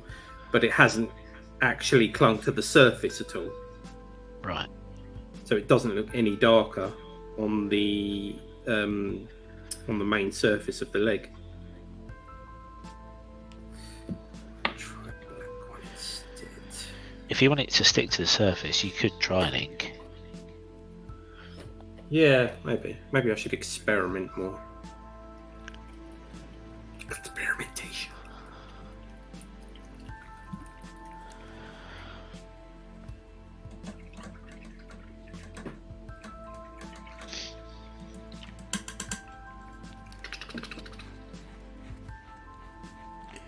Right, we are coming up to an hour and a half.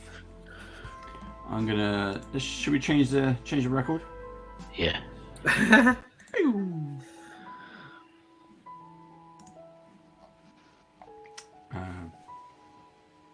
This one might be a bit too optimistic.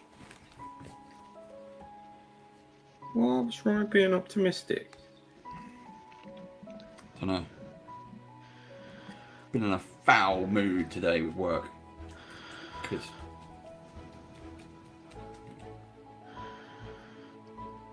Just because load of dumb questions by any chance? Yes, always. Yeah, must be a Thursday epidemic. Dumb questions.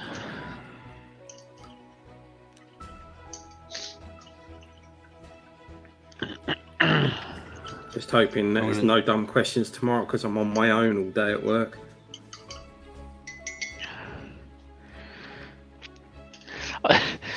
I was surfing the internet looking for some information about self-propelled motorised transporters, as you do. And I was just on the off chance. Just on the off chance, and I was brought to mind the story that you told me ages and ages ago when you used to work for yourself, about a client you had that wanted white text on a white background, or something along those lines.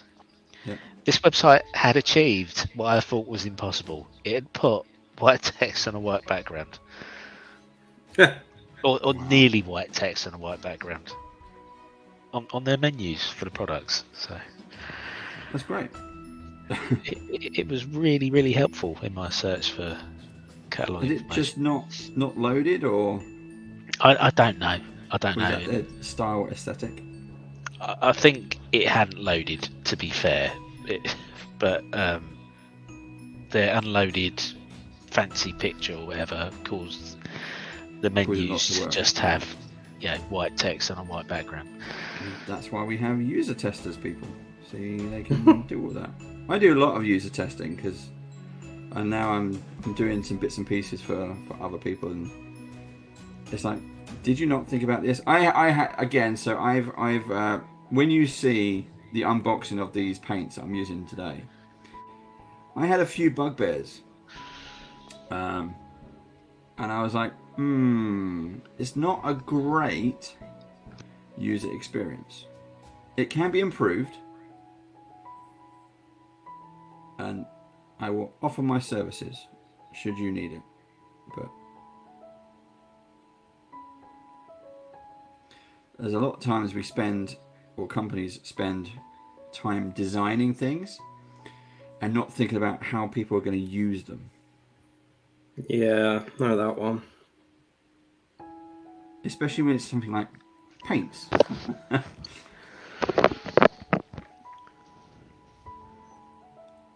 So we need to do a bit more work on that. We have a question Okay. from Sean TW. How do you gents feel about the use of mascol in mini painting? I will admit I have no idea what that is. Yeah, I'm know with what? Steve on this one. Sorry. Yes. It's an answers on the postcard. What is Mascol? I bet Sean's going to tell us now. Go on, I Sean. hope so. Tell us. Or he's going to log off and keep us hanging. Oh, I was going on Google. What is mascol? Ask Alexa. I won't do that. Thank you.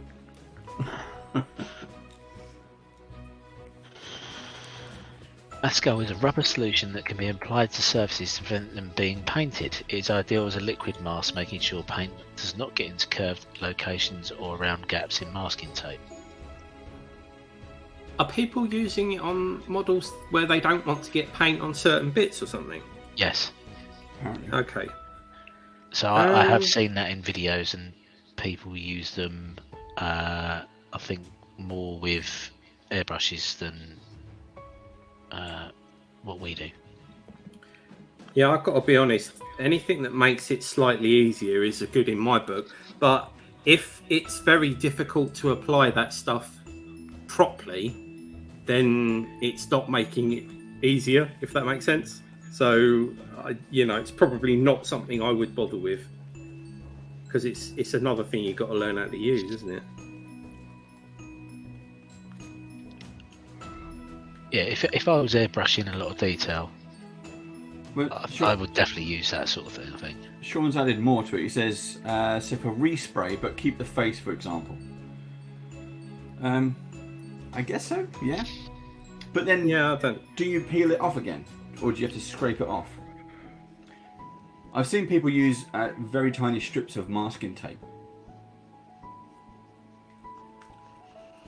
That's a whole skill in itself, Jesus. Yeah. I've seen people do like Warhammer tanks, and they do lines, and they do it by doing the masking tape. So they'll paint it yellow, then they put the strips on to protect that yellow, then they'll paint over it with the tank grey, and when it's all dried, they peel off the tape, and then you've got these like super straight lines of yellow. It looks amazing, but you've really got to think about the time and effort you're putting into those things. Yeah. So Sean says yes, it peels off. I would probably use it on a big, like a giant, but I don't think I would risk it on like a Paizo Goblin, Pathfinder Goblin, because it's so tiny and so delicate. And I'd also need to borrow Steve's Robocop, get that going, some tweezers. I think it'd be at microscope level. Yeah.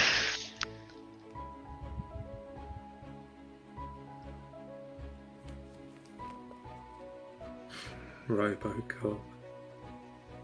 Yeah, Hagley's saying he's seen a few people use silly putty to mask areas. I think Joe actually did that when he airbrushed a mini. I can't remember what he was painting now. I think you're right.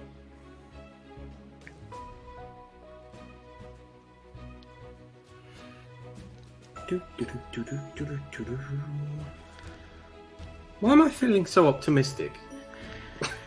It's the music. It is the music.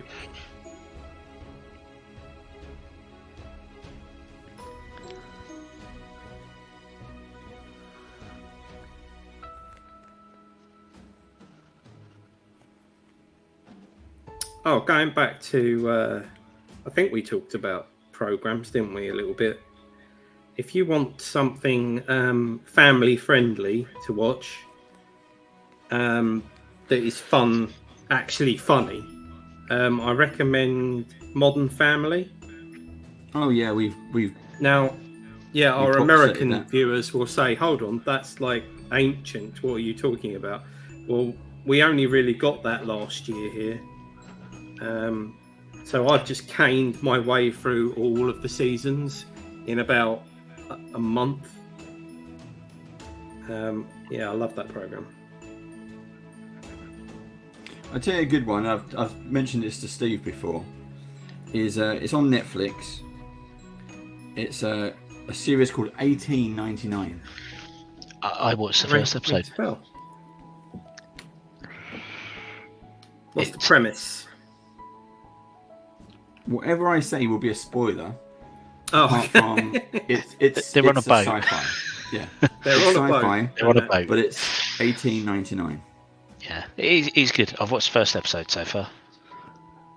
Yeah, there's not much happens in the first episode. So you get past the first couple, then it all starts to kick off. Like, ooh. But you told me something that made me obsessive about watching out for every single little detail. Oh yeah. You'll see. You'll see 1011 quite a lot. Right.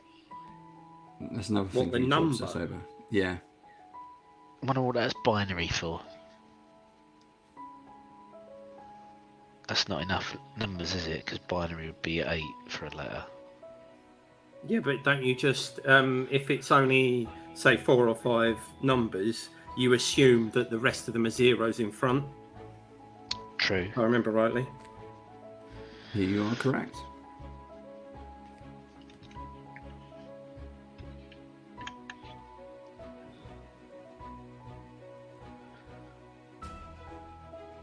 Oh, something else I watched with the missus recently as well is The Watcher.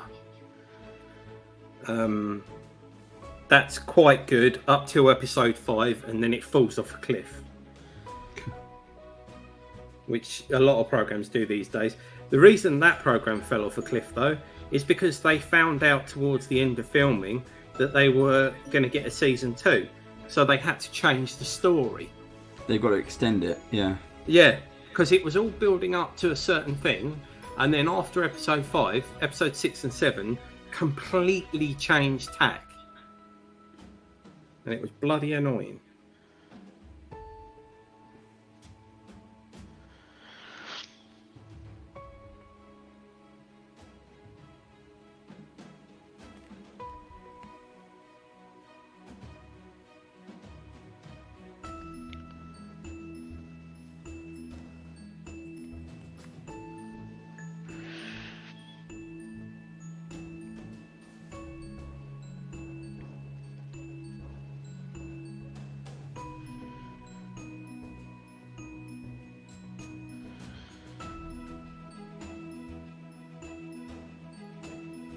We're getting that kind of countdown music now. This is the end. We're reaching the end. You can do it. You can paint your mini. I'm actually really pleased with how this has turned out so far.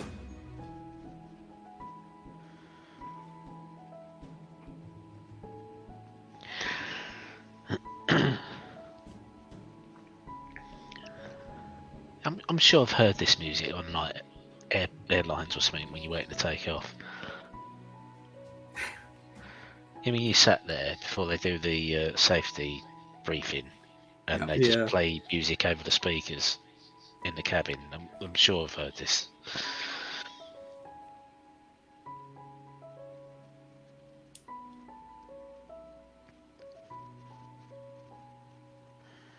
Yeah, it's designed to calm you down, keep you calm, isn't it? Yeah. Hey, this plane's not going to crash. No, it's not. It's not gonna crash. No, it's not. It's not gonna crash. We got lifeboats.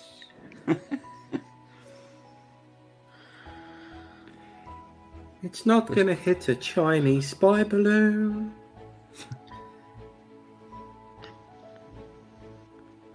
Just put your head between your legs and kiss your ass goodbye.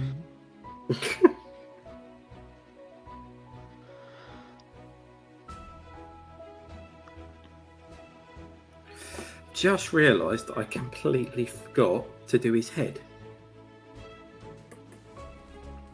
With base coat or wash?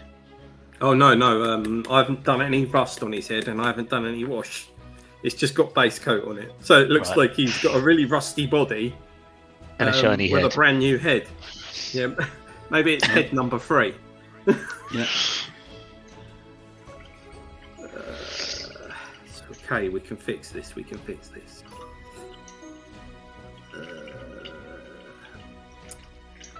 you know what? Instead of painting it on, I think I'll dry brush it on.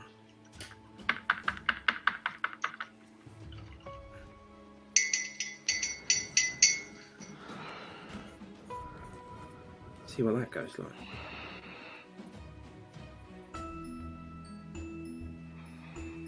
Oh. Steve's concentrating. You can hear him concentrate. The breathing pitch changes, does it? Yeah.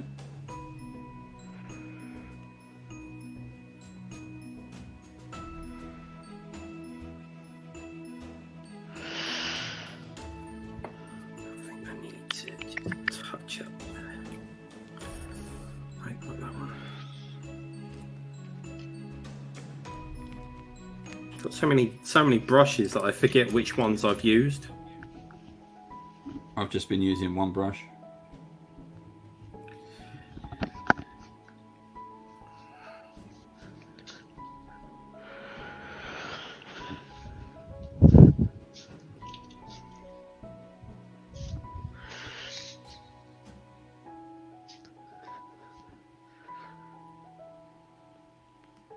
That's better. That's better.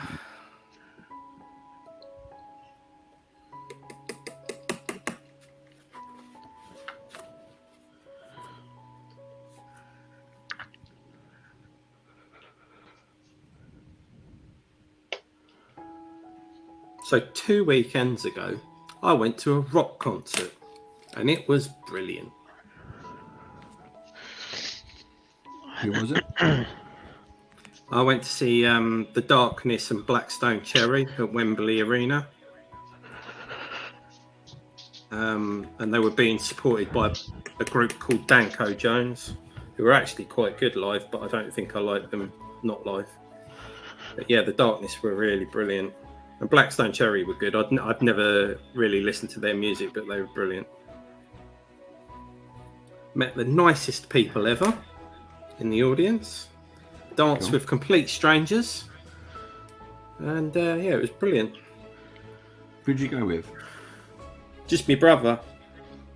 Cool. But Wembley's changed so much. Yeah. They got this Wembley Park there now. It's got like shops and restaurants and all that. Yeah.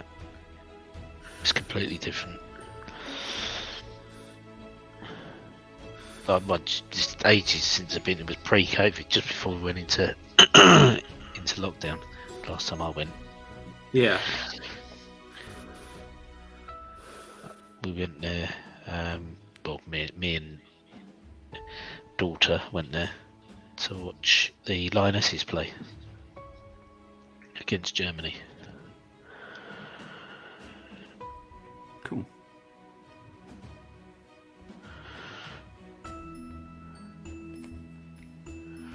Why have I picked that brush up? That's far too big. Get that brush up, Steve. Come on.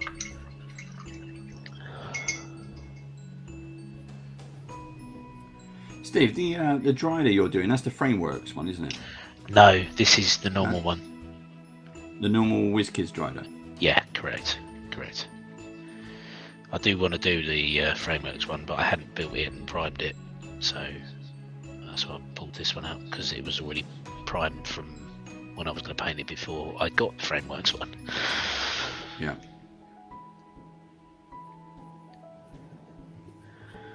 We at some point this year or sooner, I want to paint that battle. We need to do it. We need to build it. And I think with this camera setup we've got now, it could be quite fun. It could. could work really well. It's I going want to. to finish all the frameworks that we've got.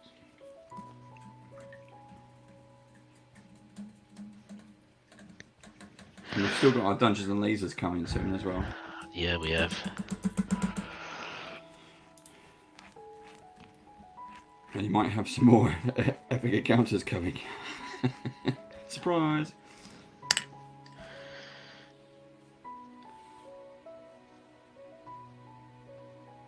I've finished that one, guys. It's up on the big camera though, because it's better quality. Well, he says as it goes out of focus. That's typical, isn't it? Oh, come on. There you go. Oh yeah, that's looking good. Hold it there. Yeah, that is nice. That is really nice. That's come out really well, actually. Yeah, that's much nicer than I was hoping for. I would say that some of what I've done as Rust though does look more like highlights, if that makes sense, like round his knees. But it actually still looks quite good. I'm really pleased with that. Yeah, it does look good. To show you that one in person, guys, that it looks much better in person than it does on camera. They always do. Yeah.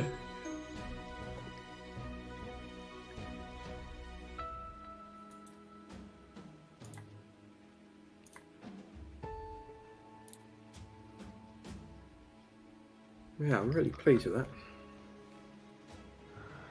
And you did it in the duration of the show as well, which is always good. Yeah. That always makes you feel good. Yeah, I mean, it wasn't the most difficult pink to paint, but it wasn't the most easiest either.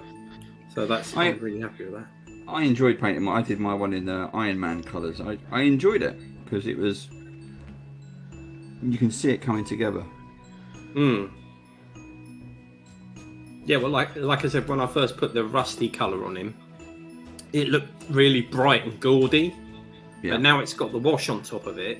It actually looks more like rust, which I'm really happy about.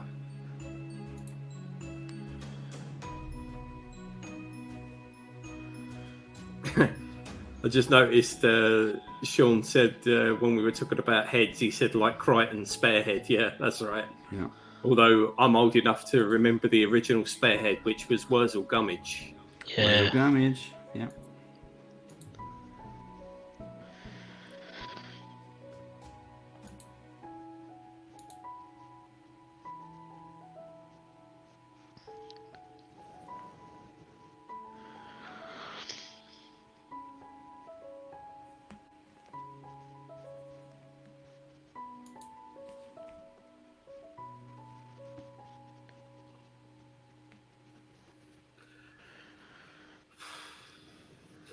So I think at some point, Dave, as well, we'll have to lock down a date when we can do these fellas.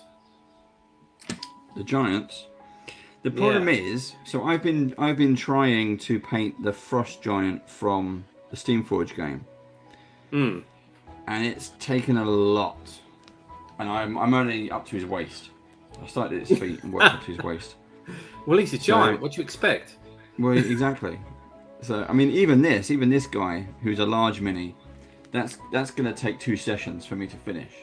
Oh yeah, So of course. Yeah. I think if we did the giants, I think we each, because we bought the giants, was that pre-pandemic, and we paint one each, and we do like we have what we've got is set a goal of 6 episodes, and try and finish it.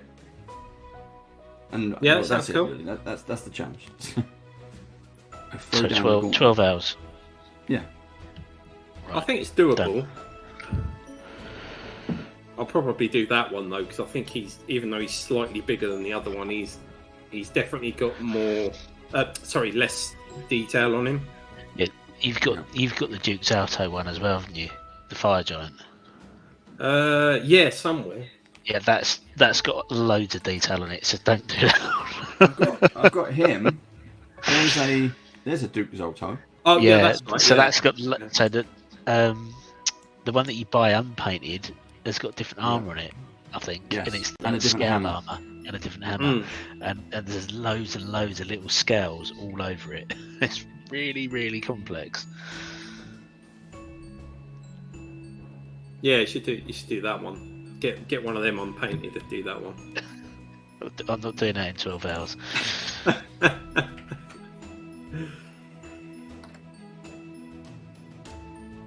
Yeah, I think so. You say this one. I think it's going to take another session, but I'm liking how it's looking at the moment. You can see the bottom. That's with the wash. Yeah, that looks really good. A little bit of highlighting. That's drying up nicely. Yeah, yeah, exactly. That looks really good. So I've got to do his beard, his head. I'm going to put a wash on the skin as well. I might do a sepia wash on the skin. That skin has come out really well. What is that, dark flesh tone? That's dark flesh. Really like that colour. Going to have a big, bushy white beard. Gonna do a flesh wash on that, Dave? I don't have one in this set. Nice. I don't have one in this set, so I'm gonna have a look. I've definitely got a sepia, so I might use that. I'm just trying to use the. Actually, let's have a look. Is there a flesh wash? A dark flesh wash? No, we've got black sepia. Umber wash. Umber wash is kind of brown, yeah. Elfic wash. They must have a flesh wash, surely. If they've got Elfic. Yeah, I don't see one. Elf skin tone.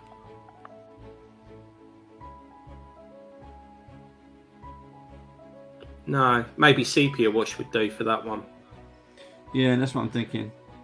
The umber is kind of a darker brown there, so maybe the umber. Well, I could do it in one and then wait till it dries and try the other one. But I'm definitely liking how that's coming out so far. Yeah, it's nice. This looks top. And it's still a bit tacky, so I'm not going to do the rust yet, but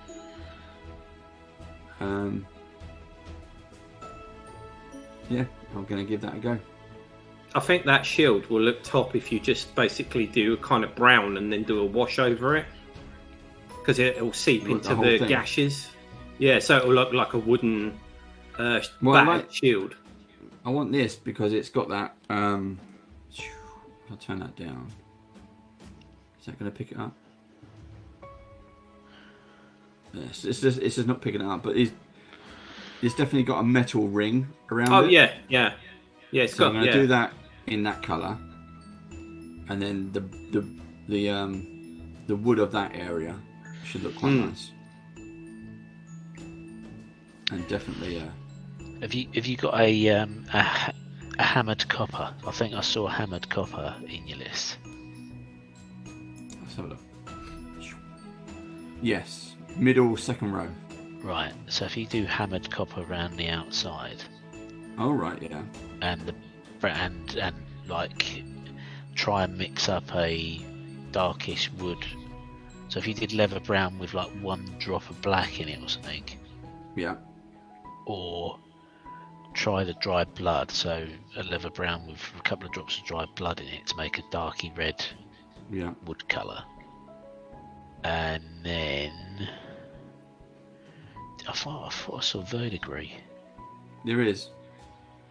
Yeah, so verdigris. So you could then dry brush the verdigris around the outside of the copper to make it look weathered. Oh, nice. That would look nice, yeah. I'd be so tempted to take a scalpel to that shield to actually put plank lines in it. It's probably going overboard though.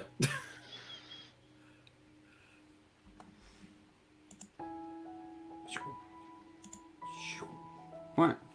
Are you done, Steve? We are 5 minutes on top of the hour. I'm going to call it there for mine, I think. I'm just going to finish painting in this crevice with the gold. And then I'll find us a raid. Dum, dum, dum, dum. Don't think we need a raid, Steve. Then we'll just say goodbye. As soon as we say, well, we're done, everyone leaves. Yeah, I'm alright. I'm done then. I don't know if we still get bonuses for doing raids or anything. Used to. No idea. No Back in the idea. old days. Right, there you go. There's mine. Cool. Good, Steve. What have you got left to do? Put the highlights on and do the elf skin, face, and hair. That's it. And Oh yeah. put some Cool. gold brazies on. Painted the swords silver, and generally washed all of it. There we go. The So miracle of wash.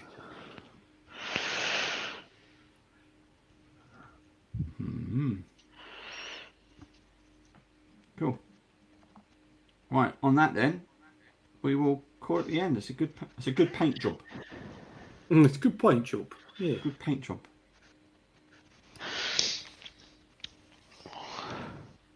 I should put myself back to that one.